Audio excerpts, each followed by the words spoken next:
అయిపోయారు.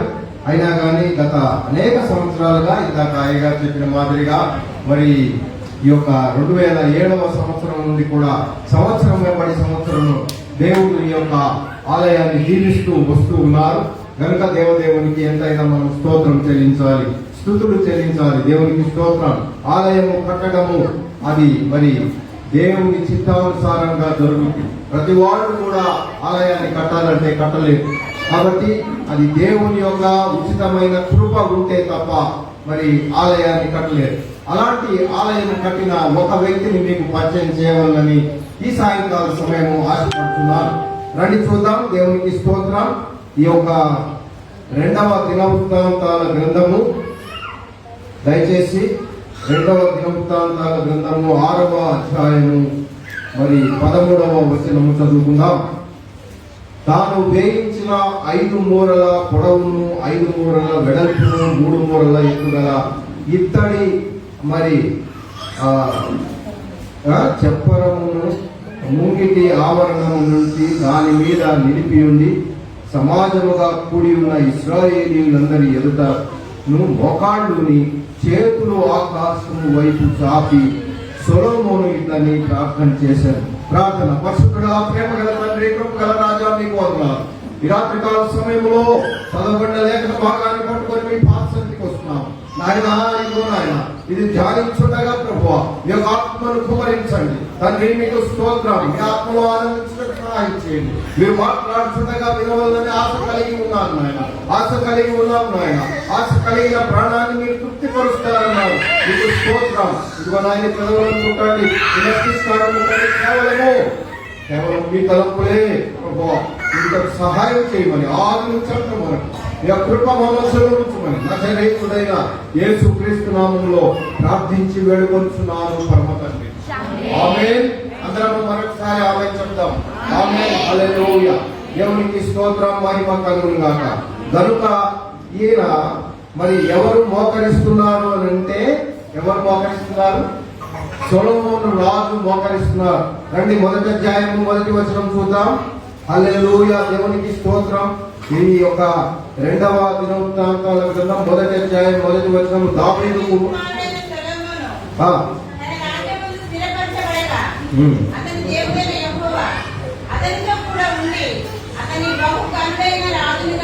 బహు కరుడైన, గమనించండి ప్రియ దేవుని బిడ్డలారా, ఈ సొలొమోను ఎవరు అని అంటే బహు కరుడైన రాజు. దేవునికి స్తోత్రం. ఆయన ఎవరండి? బహు కరుడైన రాజు. దేవునికి స్తోత్రం, మహిమ కలుగును గాక. వాళ్ళ తండ్రి గారు కూడా మరి గొప్ప రాజు, గొప్ప రాజుకు పుట్టిన గొప్ప కుమారుడు. దేవునికి స్తోత్రం. అయినప్పటికీ దేవుని మందిరమునకు వచ్చినప్పుడు, దేవుని మందిరావరణంలోనికి రాగానే ఆయన ఏం చేస్తున్నాడంటే, చూడండి, నాకు చదవబడిన లేఖన భాగంలో ఆయన మరి ఇశ్రాయేలులందరి ఎదుటను మోకాళ్ళుని, ప్రియ దేవుని బిడ్డలారా, మోకాళ్ళు ఉండడము అని అంటే ఏం గమనిస్తున్నారు? అందరూ నాకు భయపడతారు. అనేకులు నేను అలా వీధుల్లో వెళ్తున్నానంటే అనేకులు లేచి నిలబడతారు, వందనాలు చెప్తారు, కిందికి వంగి వంగి నమస్తే అని అంటారు. అయితే నేను దేవాలయంలోనికి వచ్చినప్పుడు నేను మోకరిస్తున్నాను దేవుని సన్నిధిలో. అక్కడ రాజైనా గాని, అధికారి అయినా గాని, మరి ఎవరి అయినా గాని దేవుని సన్నిధిలో మోకరించవలసిందే. నమ్మిన వారు ఆమేన్ చెప్పండి. ఆమేన్. హల్లెలూయా. దేవుని సన్నిధికి వచ్చినప్పుడు మనల్ని మనం రిక్తులుగా చేసుకోవాలి.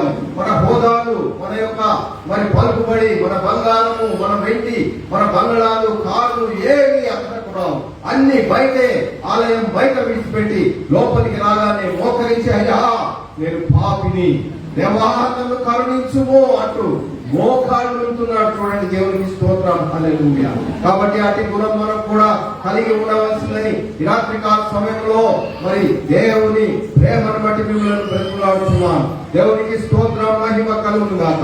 కనుక ఆయన మరి ఈ యొక్క దేవాలయం కట్టడంలో మరి ఆయన అనుకరించారు. వాళ్ళ నాన్నగారు దేవాలయానికి వెళ్ళి మనం విన్నాం కదా, తీరిక సమయాల్లో ఆయన యొక్క ఆ యుద్ధ భూమిని, యుద్ధ వార్ రూమ్స్ ను, అలాగే మినిస్టీరియల్ రూమ్స్ ను అవన్నీ కూడా పనులు అయిపోయిన తర్వాత వెంటనే ఆయన వెళ్ళి మరి స్నానం అది ఆచరించి వెళ్ళి ఆయన మందిరంలో గడిపేవారు. గమనిస్తున్నారా ప్రియ దేవుని బిడ్డలారా?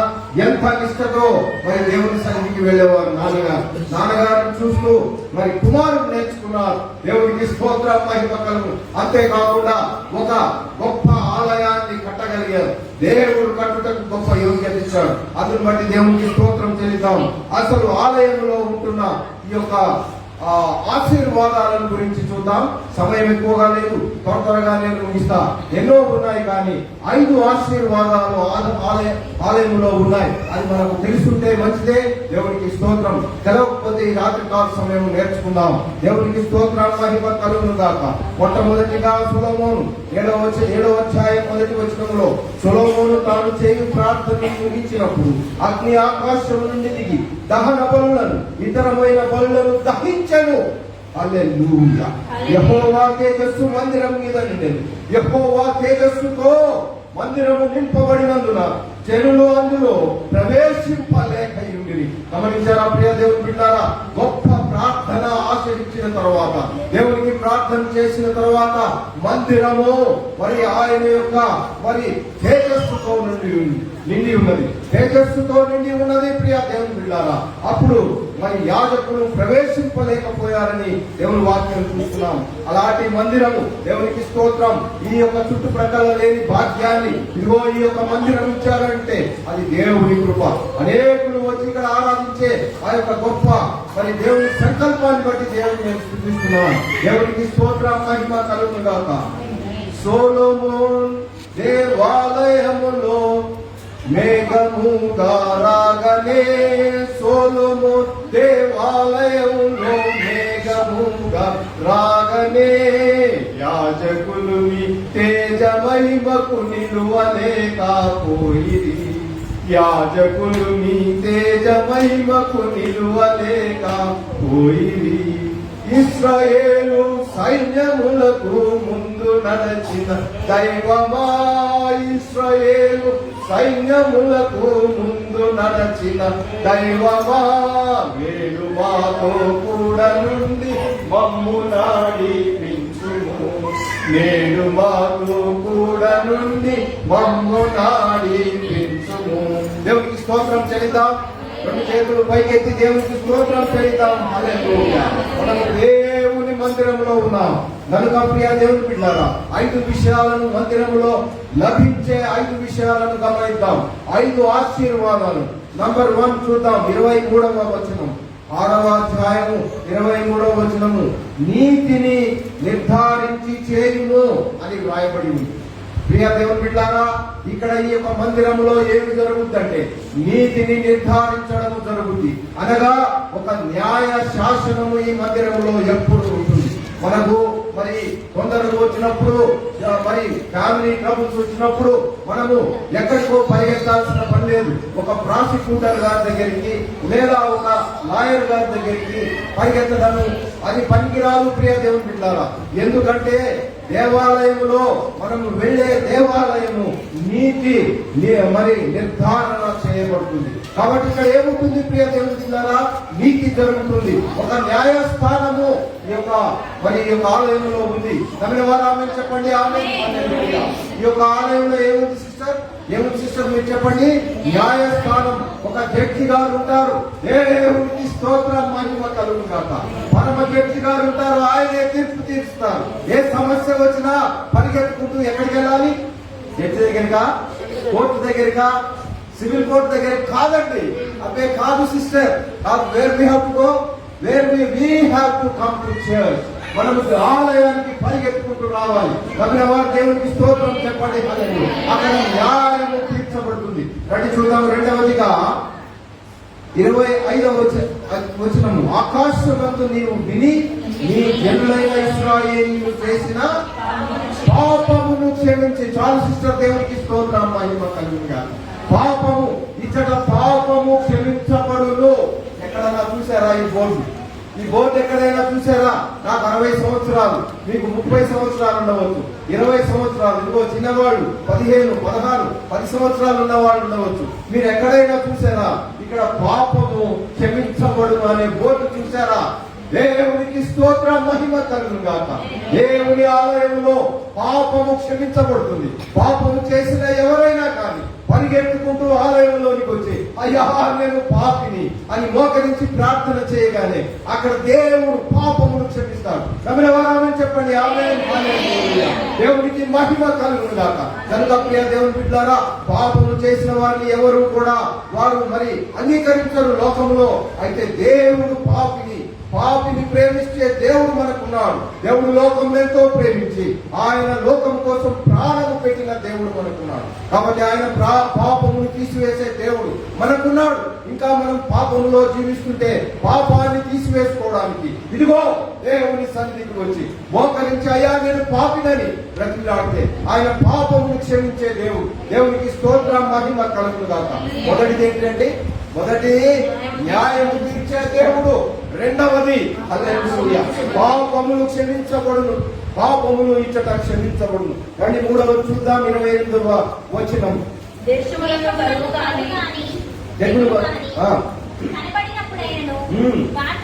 చాలు సిస్టర్, దేవునికి స్తోత్రం. కరువు గాని, తెగులు గాని, గాడ్పు గాని, ఎండగాలి గాని, చలిగాలి గాని ఏది జరిగినా ఇవన్నీ ఎక్కడ చూపిస్తా ఉంటారు సిస్టర్ గారు? ఎక్కడ మీరు ఎవరినస్తులు చెప్పాలి, ఎక్కడ మీరు అన్నింటి గురించి ఎక్కడ వివరణ వింటా ఉంటారు?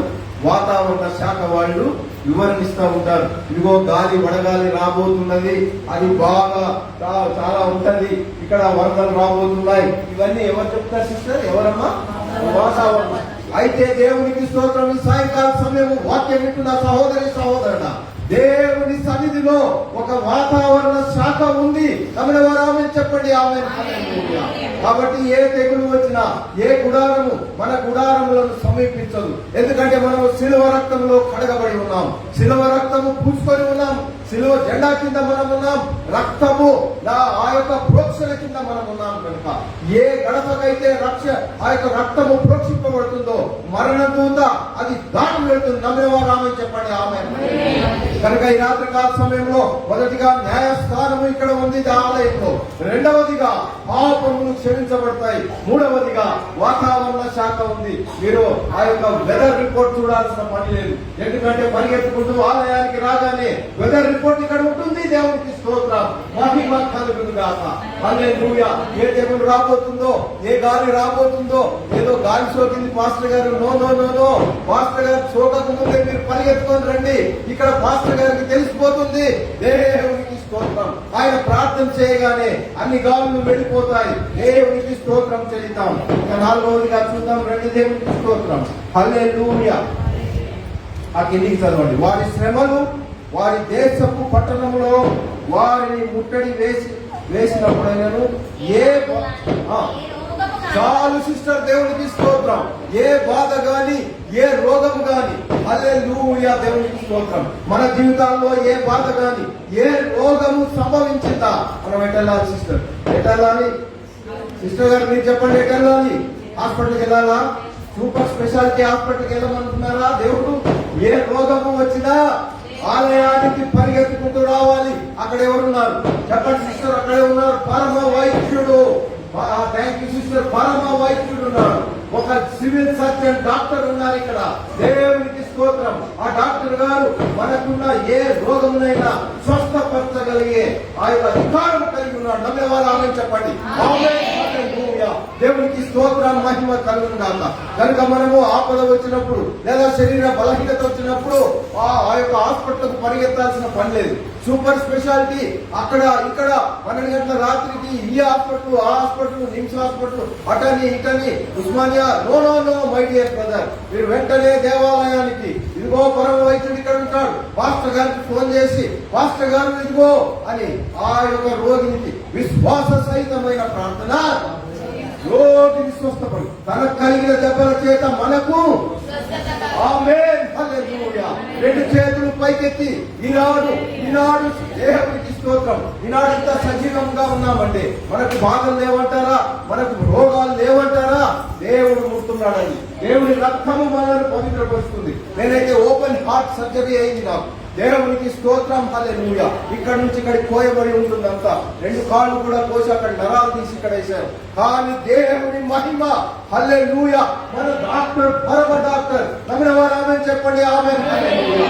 ఈనాడు సజీవంగా మనం ఉన్నామంటే అది కేవలం దేవుని కృప అండి. దేవుని కృప. మొదటిగా చెప్పండి ఇప్పుడు, మొదటిగా ఏమిటి ప్రియ దేవుని బిడ్డలారా? మొదటిగా న్యాయము దొరుకుతుంది.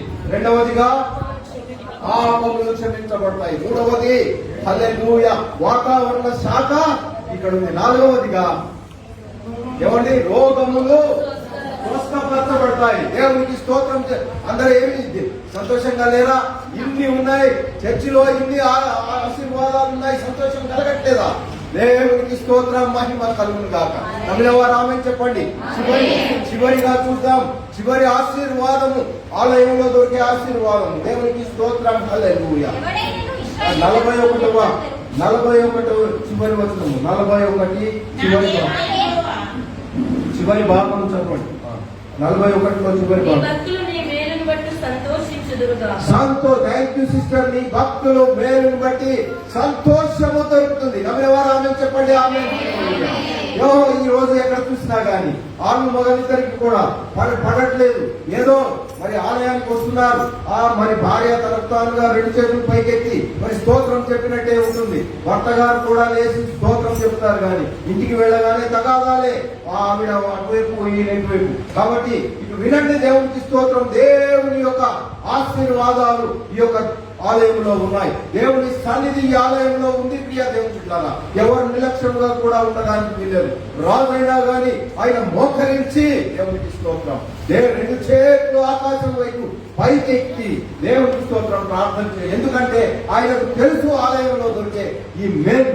కాబట్టి ఈ యొక్క రాత్రికాల సమయంలో ఆలయంలో దొరికే మేళ్లను గురించి మనం వింటున్నాం. దేవునికి స్తోత్రం. ఒకసారి చెప్తారా? మొదటి ఆలయంలో దొరికేది ఏంటి సిస్టర్? న్యాయం దొరుకుతుంది. దేవునికి స్తోత్రం చెల్లిద్దాం. హల్లెలూయా. రెండవదిగా ఏం దొరుకుతుంది? హల్లెలూయా పాపములు క్షమించబడతాయి. దేవునికి స్తోత్రం. మూడవదిగా వాతావరణ శాఖ. దేవునికి స్తోత్రం. హల్లెలూయా వాతావరణంలో జరిగేవన్నీ కూడా మనకు తెలియబడతాయి. నాలుగవదిగా రోగము స్వస్థపరచబడుతుంది. దేవునికి స్తోత్రం. హల్లెలూయా. ఐదవదిగా సంతోషంగా ఉంటాం. సంతోషంగా ఉన్నవారు 2 చేతులు పైకెత్తి హల్లెలూయా చెప్పండి. దేవునికి స్తోత్రం. లేకపోయినా దేవుడు సంతోషం అనుగ్రహించే దేవుడు. కాకపోతే మనం 5 విషయాలను ఈ యొక్క ఆలయంలో చేయవలసిన బద్దులమై ఉన్నాం. రండి చకచక 5 విషయాల గురించి చూద్దాం, చూసి ముగించుకుందాం. హల్లెలూయా. మరి దేవునికి స్తోత్రం. ప్రసంగి గ్రంథాన్ని ఎవరు రాశారమ్మా? సొలొమోను రాశారు. దేవునికి స్తోత్రం. Thank you. హల్లెలూయా.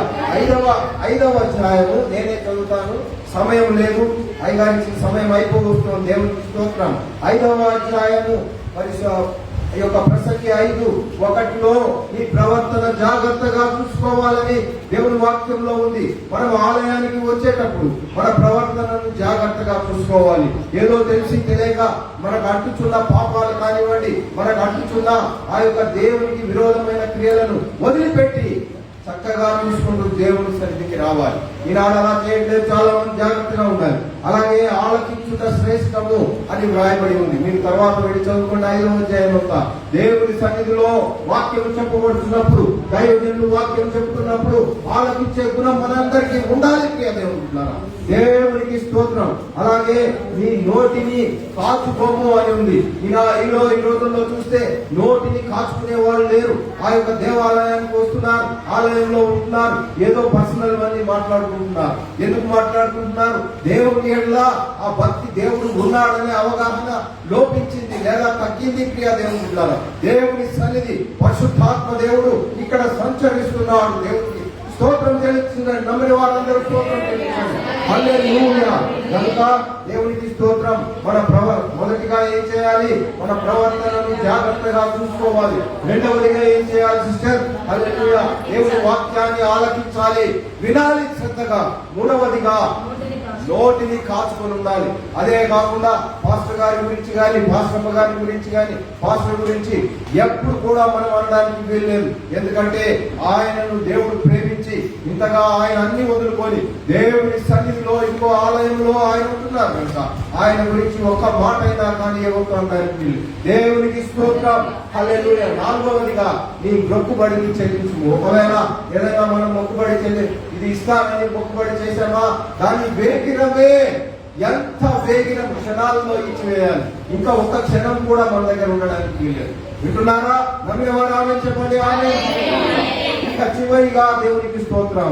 ఆ చివర 7వ వచనం, 5వ అధ్యాయం 7వ వచనం, భయభక్తులు కలిగి ఉండుము అని ఉంటుంది. కాబట్టి మనము భయం ఉండాలి, భక్తితో కూడా దేవుని ఆలయంలో ఉండాలి. ఇవన్నీ 5 నెరవేర్చినప్పుడు ఆలయంలో పొందే 5 ఆశీర్వాదాలు మనం పొందుకుందాం. నమ్మిన వారు ఆమె చెప్పండి. అతి కృప, అతి ధన్యత దేవుడు మనందరికీ దయచేసి నడిపించును గాక.